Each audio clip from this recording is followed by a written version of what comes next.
Hi, it's Shira. I'm just gonna check in for a little bit. I'm sorry it's been a week.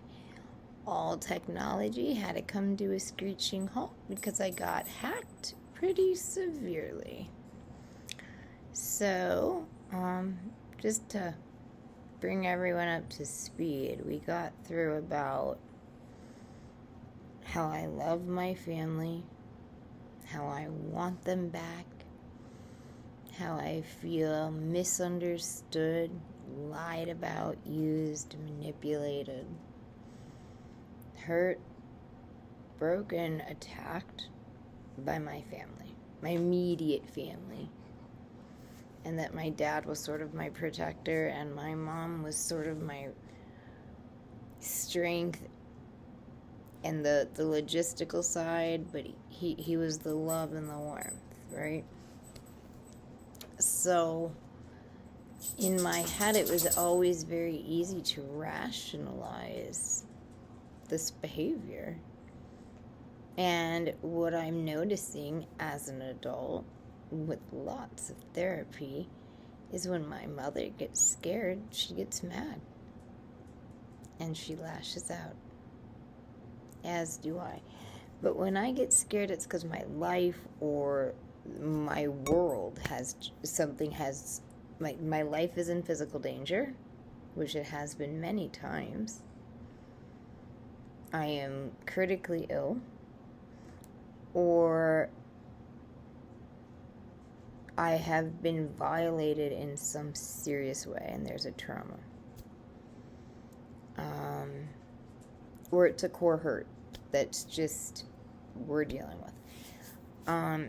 And I guess I feel like the reason people are so misunderstood who deal with trauma is because until you know their past, you can't understand what they're doing in their present, much less where they're going to be in their future. You don't know that. You don't know how that person has processed or where they've been or how long they've been in survival and if they've survived and what they've survived and what they've been through and how they overcame, and you don't know. Don't judge. You don't know what I've been through, and I guarantee most of you wouldn't survive. I know that because the percentages don't lie, you know? I know what my diagnosis is. I know what my percentage is. I should be dead. 1,000 times. I should be dead. End of story. It's really the end. But I was trying to think of a good memory, a happy memory, something to show you how I could easily get convinced that this was just normal. I thought child abuse was children in cages getting beaten with belts and sticks and getting withheld things, and I didn't realize the neglect and the rejection and the hurt was a hurt. The hitting I knew was wrong, and I kind of regret not letting there be consequences. That might have changed the outcome of a lot of where we are. But I didn't, because up until very recently, I thought it was my job to protect and defend and help everyone. And the reality is that is absolute bullshit, because when push comes to shove, at the end of the day, the people that are there to help me sometimes present is my mother. Rarely present, but her presence is known. In grateful and thankful and thank God she's there ways. But if I needed to have someone with me in an emergency, it wouldn't be her. It'd be Barb, it'd be Paul, it'd be Lori, it'd be Jason, it'd be one of my other friends. It would not be her.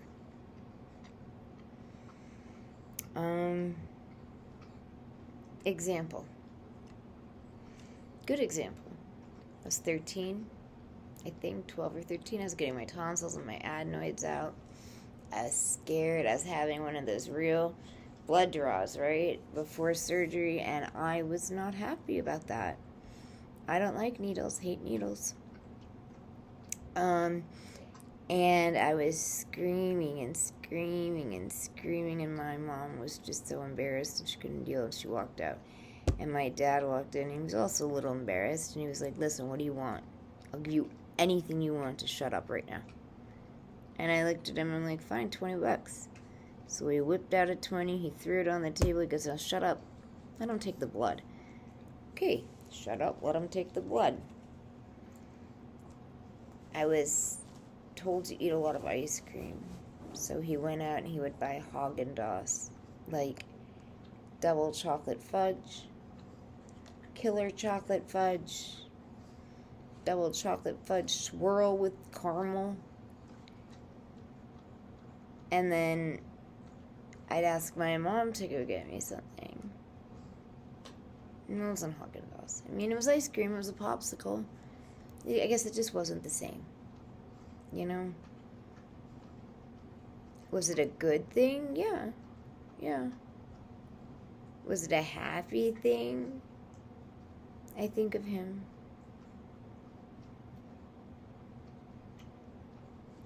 I think of him. I'd really like my sisters back, but the reality is I feel like they've been lied and manipulated and played because the nuclear family that they had was so much different than the one I had because of our age difference, because of the grade difference, because I was not present in their life in their formative years. And they've chosen not to be present in mine now, so, you know, I can't make them do anything. They choose to do things that are not okay. They choose to not communicate. They choose to not reach out. They choose to not do that. That's their choice. That is their loss. It will be up to them to explain to their kids why they have no relationship with me. I'm brokenhearted.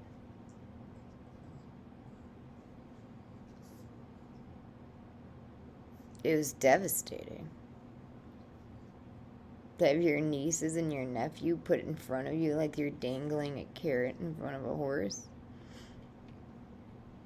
To be a character, to always be told that you were somebody so-and-so, that you belong to so-and-so, that your grandmother or your grandfather or this person or that person, and everything controlled. That's just, I remember this feeling of being, I want to say scared. And this feeling of constant never enough. Just never enough. Not anything enough. And maybe that was first child. I think a little bit of that was first child. And first grandchild. First cousin. But I think a lot of it was how I expressed love. And that I learned directly from my parents. So if we're going to talk about who I am today and what my problems are today, then we must look at my past. Because that's how you're going to understand me now. We already know by 7, I went to my mom with a serious trauma about a 13-year-old boy trying to have sex with me. I wasn't allowed to speak about it, talk about it, nothing was done. We know that at 7, I wasn't welcome to sit with her. At least that's how I felt. Not at her mother's funeral. And then that same year, I was slapped across the face. Left-handed. She's left-handed, so straight across. And that babysitter's parents called the police. And there's a police report. But I still think of my childhood as mostly happy. I just wish my mother was ever happy. Because it hurts. And then you find out that it's not true. Today at lunch, I literally asked her what a spider web does. And she said it catches prey. And I said, oh no, you're wrong. The spider web does not catch prey, my friends. The spider web protects the spider.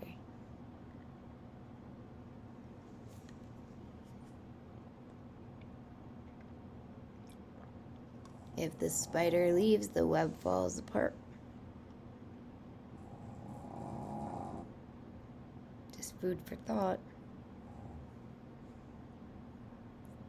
I'm grateful today for my mother. I'm worried about her. I'm worried about my sisters. I'm worried about the relationship. I'm worried. And what worries me is that my family is behaving like hypocritical bastards. So, hi family. All of you. I have someone who writes porn, erotica.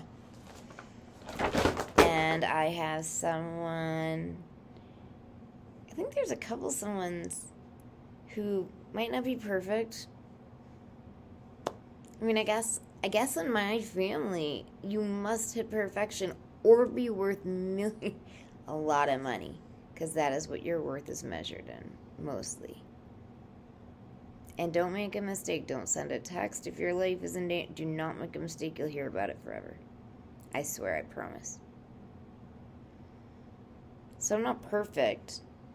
But if the worst thing I've ever done is send a few strongly worded messages or left a few messages or made a few phone calls when I was terrified and sick, and you guys still are acting like this, then may I say you're making the Royal Windsor family look functional during this period of time? Because we have hit a level of dysfunction I didn't know was possible. And I would like this fixed soon. So I'm going to start talking again.